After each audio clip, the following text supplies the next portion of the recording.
The frontier was a harsh, lonely place, where survival often depended on courage, skill, and a bit of luck. The winter that year had come early. Snow fell heavier than anyone expected, and icy winds tore across the plains like wild animals. Small settlements struggled to keep fires alive, but the land beyond the fences was merciless. Trails that had once been easy to follow were now covered in white. Hiding rocks, holes, and the deep shadows of trees, Elias, a quiet rancher who lived alone on the edge of the frontier, had grown used to such winters. He was a man of simple habits. Each morning, he fed his horses, checked the fences, and walked the property to ensure no animals were lost or hurt.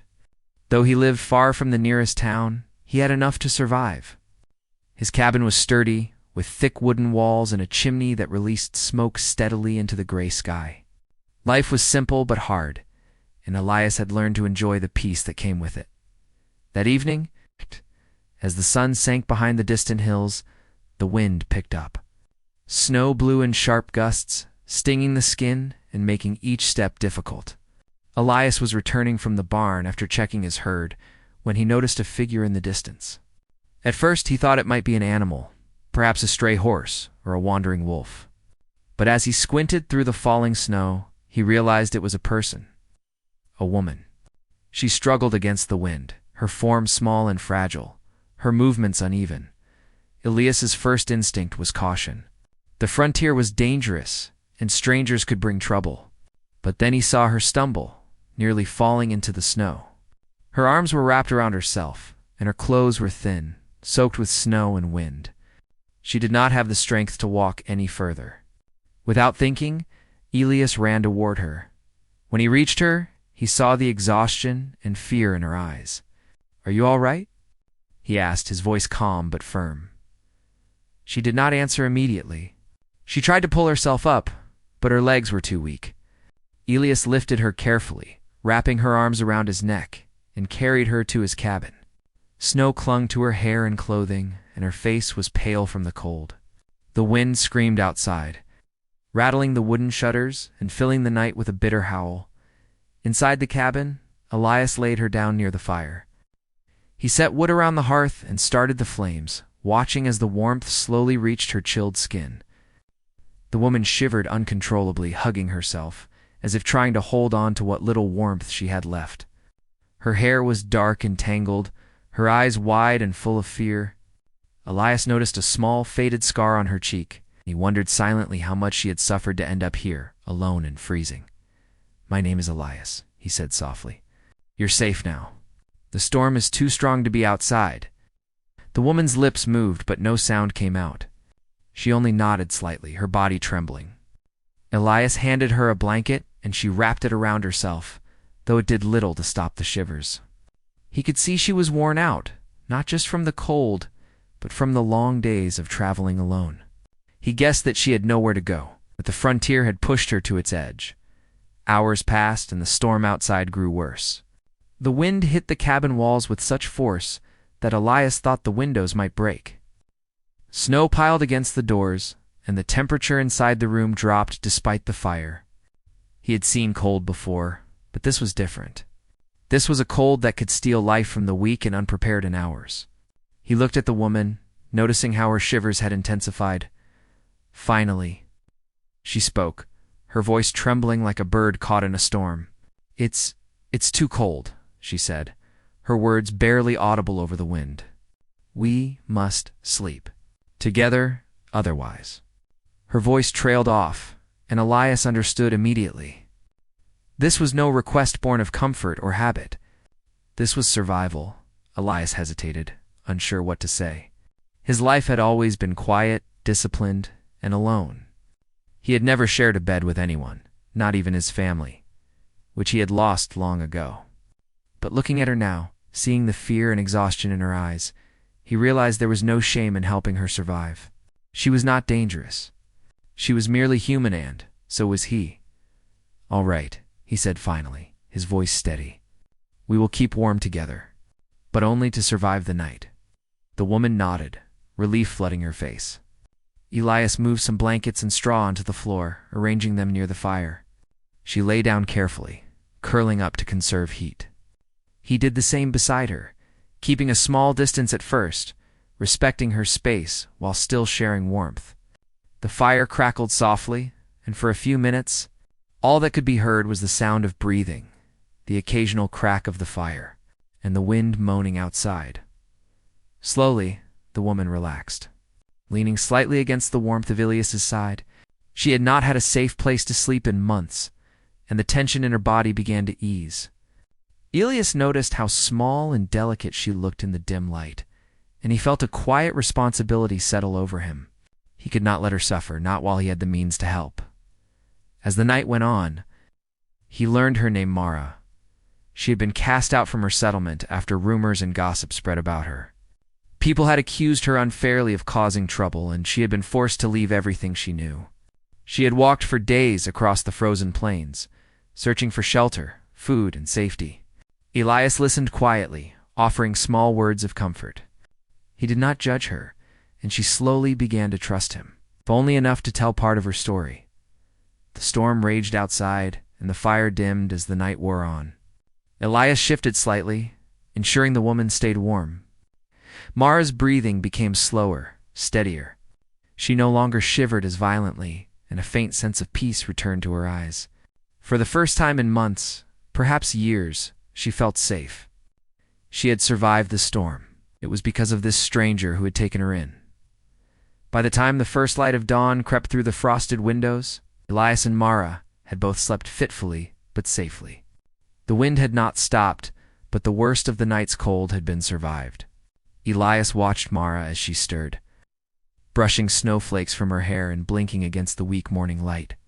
"You made it," he said softly, more to himself than to her. She smiled faintly, a small gesture, but it carried more gratitude than any words could. Ilias realized then that this night, this act of kindness, had changed something in both of them. They had shared more than warmth. They had shared trust. Something rare on the frontier. Outside, the snow continued to fall, but it seemed less threatening now. Inside the cabin, Mara and Ilias had built a fragile sense of safety. The frontier was still cold and harsh, but together they had faced the storm. And as the morning light slowly brightened the cabin, Ilias knew that this was only the beginning of something neither of them could have predicted, a bond born out of survival, trust, and shared humanity. The winter would not be easy. The frontier would still demand strength, skill, and courage. But Mara was no longer alone, and Ilias was no longer entirely solitary. Together, they had faced the first challenge. And that night of cold had marked the beginning of a new chapter, one that might just change their lives forever. The morning after the storm had passed, the frontier seemed calm, but mercilessly cold. Snow blanketed the hills and the plains, turning everything into a silent white world. Ilias stepped outside first, taking in the frost-covered landscape. His breath hung in the air, misting as he exhaled, and his boots crunched against the frozen ground. The barn doors were still partially blocked by snow, and he knew his horses would need extra care. Mara, bundled in the thick blankets Ilias had offered her, followed him cautiously. She was quieter now, though the nervous energy that had haunted her since leaving her settlement still lingered. She watched Ilias move through the snow with practiced ease, carrying hay and clearing paths for the animals. His actions were calm and steady, the kind that reassured someone who had learned to expect danger at every step. "I can help," Mara said, her voice soft but firm. She had never worked with horses before, at least not outside her own small tasks in the settlement. But she wanted to prove she could contribute. Ilias looked at her, hesitating. "You're not used to this," he said, but there was no disapproval in his tone, only caution. "The snow is deep, and it's easy to get hurt." "I'll be careful," she replied, determination shining in her eyes. "I want to help." He studied her for a moment, then nodded. "All right, we'll start slowly. Bring some water, and help me check the fences. The north line may have weakened under the snow." Together, they walked along the fence line, Mara holding the bucket and handing tools to Ilias when needed. She learned quickly, following his instructions, and her natural attention to detail impressed him. She noticed broken posts, weak boards, and places where the snow had piled dangerously high. Elias pointed out how the snow could hide holes or unstable ground. And Mara listened intently, absorbing each piece of advice. "You're a fast learner," Elias said as they worked side by side. "Most people would struggle just walking through the snow, let alone checking fences." Mara smiled faintly, a hint of pride in her expression. "I've had to be careful my whole life," she said. "I can't afford mistakes," Elias nodded, sensing the weight behind her words. There was a history here, a story he couldn't fully know yet, but he could see the resilience in her. It was the same kind of determination he had used to survive the frontier for years. After hours of work, they returned to the cabin, cold and tired, but satisfied with the progress. Elias prepared a simple breakfast of porridge and coffee, while Mara dried her hands and feet by the fire. The warmth of the cabin felt luxurious after the cold morning outside, and both of them appreciated it more than they might have admitted. As they ate, Mara finally spoke about her past. Not everything, not all at once, but enough to explain why she had been alone for so long. "My settlement. They didn't want me anymore," she said quietly. "There were rumors. People blamed me for things I didn't do. They didn't listen when I tried to explain. They just turned their backs." Elias nodded, listening without interruption. He knew the frontier was harsh, but it was rare to see such unfairness. "I'm sorry," he said simply. "No one deserves that."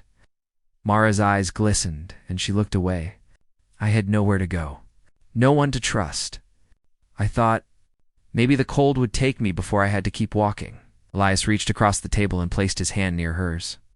"You made it here," he said, "and you're safe now. That's what matters." For the first time in months, Mara allowed herself to feel relief. She had survived the night. She had survived the storm. And now there was someone who trusted her, someone willing to help without judgment. The following days were difficult, but rewarding. The snow had not melted completely, and the land was still treacherous. But together, Elias and Mara established a rhythm. She helped feed the horses, repaired torn blankets, and carried firewood.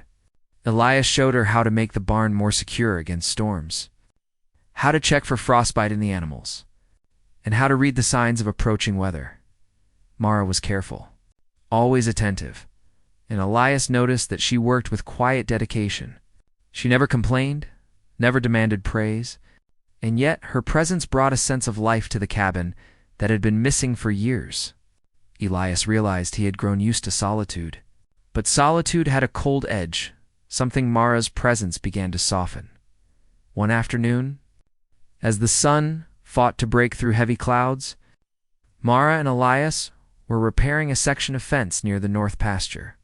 Snow crunched beneath their boots, and the wind blew sharply against their faces. Mara struggled with a particularly heavy post, and Elias stepped forward to help. "Here, let me," he said, lifting the post with ease. Mara hesitated. "I can manage," she said, though her hands trembled from the effort. "Not this one," Elias replied, steady and firm. "We need it secure." Together, they set the post into the frozen ground, shoveling snow and tamping the soil. Mara's fingers were raw and red, and Elias offered her gloves from his pocket. "You're too stubborn to let me help," he said with a faint smile. Mara laughed softly, the sound like a small bell in the cold air. "Maybe," she admitted, "but I have to prove I can do more than survive. I want to live." Elias looked at her, seeing not just an outcast but someone who had endured far more than he could imagine. There was strength in her that matched his own, a determination that refused to break despite every hardship. And he realized something surprising. He wanted her to stay. Not out of pity, but because her presence made the cabin feel more alive. Warmer in ways firewood alone could not achieve. That night, another storm approached, and the wind howled louder than ever. Elias built the fire high, and Mara gathered blankets and straw for the floor. As before, she shivered, though this time it was less from fear and more from exhaustion. Elias sat beside her, their bodies close enough to share warmth, and she leaned against him instinctively. "I never had someone care for me like this," Mara whispered, her voice soft and vulnerable. "I thought I would always be alone." "You're not alone anymore," Elias replied, steady and reassuring. "And you don't have to be." The storm raged through the night, shaking the cabin walls, but for the first time, Mara felt a glimmer of safety. She slept fitfully, yet more peacefully than she had in years. Elias kept watch, noticing every shiver and movement, making sure she stayed warm. Their bond, forged by necessity at first, began to grow into something deeper: trust, respect, and the first hints of companionship. By morning, the snow had fallen heavily, but the worst of the storm had passed. Outside, the world was cold, bright, and silent. Inside, Elias and Mara prepared for the day's work. They cleared paths through the snow, fed the animals, and repaired damage caused by the storm. Mara's hands were raw, her back sore, but she worked with steadfast determination. Elias admired her resilience and silently acknowledged the strength it took for her to survive, not just the storm, but her life. As the days turned into a week, their companionship deepened. Mara shared stories of her past, speaking carefully, never revealing everything at once. Elias listened, offering comfort, advice, and quiet reassurance. In return, he shared his own history, added in grand stories, but in simple moments of life on the frontier, they found that despite the harshness of the land, they were no longer alone in facing it. One evening, as they sat by the fire, Mara looked at Elias and said, "Never asked for much. Just a place where I'm not unwanted." Elias studied her face, seeing the mixture of weariness and hope. "You're not unwanted here," he said simply. And in that moment, Mara realized she had found more than shelter. She had found a safe space, a companion, perhaps the first sense of belonging she had ever truly known. The frontier remained cold and harsh, but together, they faced it with quiet strength. The land demanded perseverance, courage, and careful attention, but they were no longer alone. And as the fire crackled in the cabin, warming their bodies and spirits, Mara allowed herself a rare moment of peace. For the first time in her life, she understood that survival was not just about enduring storms or escaping danger. It was about finding connection, trust, and someone willing to stand beside her through the coldest nights. And Elias, too, felt the change. Her presence had brought life, warmth, and purpose into his solitary existence. The frontier was still unforgiving. Spur and challenges lay ahead, but they were ready to face them together. And that night, as the cold wind whispered against the cabin walls, Mara and Elias knew that survival was no longer just about enduring, it was about living. The snow had begun to melt slowly, leaving patches of brown earth exposed between the white hills. The frontier was harsh, and spring would bring both relief and new challenges. Elias and Mara had spent the winter together, surviving storms, tending to the animals, and learning to trust one another. Their bond had grown naturally, quietly, the way only shared hardship could create. One crisp morning, as Mara gathered firewood outside the cabin, she noticed tracks in the snow beyond the cleared path. They were human footprints, too neat to belong to wandering animals. Her heart tightened. She had survived one storm, only to be confronted by the world she had tried to escape. "Elias," she called softly. He came out immediately, wiping his hands on his coat. "What is it?" he asked, noticing her tension. "Footprints," Mara said, pointing to the trail leading toward the cabin. "People, they're coming here. From my old settlement, I think." Elias studied the tracks carefully. "Then we'll be ready," he said. "Whatever they want, we'll handle it calmly. There's no need to fear what we can face together." As the day wore on, a small group of settlers appeared at the edge of the property. Their faces were stern, and their words carried the weight of accusation. They demanded that Mara return with them, repeating the rumors that had forced her to leave months ago. She stood near the cabin door, tense but quiet, her eyes fixed on Elias. Elias stepped forward, placing himself slightly between Mara and the settlers. "And why should she go with you?" he asked calmly. "What proof do you have that she deserves punishment?" The leader of the group shifted uncomfortably. We only follow what the town says. She has caused trouble. It's best she returns." "Best for who?" Elias asked sharply. "You, or for the truth? Rumors and gossip are not proof. You have no evidence. Mara's voice trembled slightly as she spoke. I did not do anything wrong. They never listened. They just turned against me. The settlers exchanged uncertain glances. Their certainty faltered as Elias continued. She has been here, working hard, helping care for my animals and my home. She has done nothing but survive and help. I stand by her. She is not guilty of the things you claim. For a long moment, no one spoke. The wind rustled through the bare branches of nearby trees, carrying the faint smell of melting snow. Slowly, the leader stepped back, realizing that their accusations had no ground to stand on. Without another word, the group turned and left, their heads lowered. Leaving the frontier quiet once again, Mara exhaled slowly, her shoulders relaxing. She looked at Elias, her eyes wide with gratitude and disbelief. You stood for me," she whispered. Elias nodded. "You are not alone." "Not anymore." That night, the cabin felt warmer than ever. The fire crackled, filling the small space with light and comfort. Mara and Elias sat together, tending to the remaining chores and sharing simple meals. The confrontation with the settlers had reminded them both of the fragility of life on the frontier, but it also strengthened their sense of unity. They had survived storms and suspicion together, and now they faced the future as a team. Days turned into weeks, and the snow finally gave way to early spring. The land was muddy and wet, but the animals were healthy and the fences held strong. Mara and Elias worked side by side, tending the barn, mending roofs, and planting small gardens near the cabin. Each day brought small victories: a fence repaired, a horse guided safely across the mud, a meal shared beside the fire. Mara learned to trust herself again. She realized that she could contribute, that she was capable of more than mere survival. She tended to the horses with patience, fed the chickens, and even began sewing clothes and blankets for the cabin. Elias watched her quietly, recognizing her resilience and strength. She had survived not just the storms, but the judgment of others, and she had emerged stronger and more self-reliant. One afternoon, as the sun shone through clouds that promised warmer days, Mara packed a small bundle. She was preparing to leave, believing that her presence might burden Elias, or that she did not truly belong in this new life.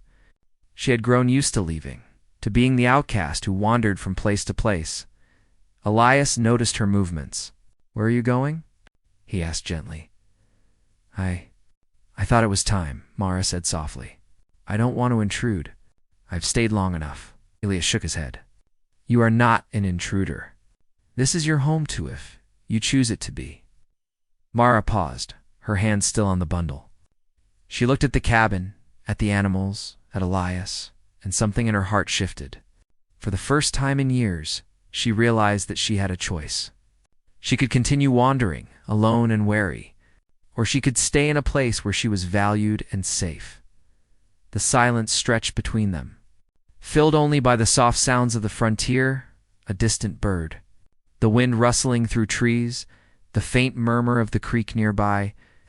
Elias stepped closer, his eyes calm and steady. "You don't have to go," he said. "Not if you don't want to. You are welcome here. You have earned your place, not by luck or mercy, but by the strength and courage you have shown." Mara felt tears well up in her eyes.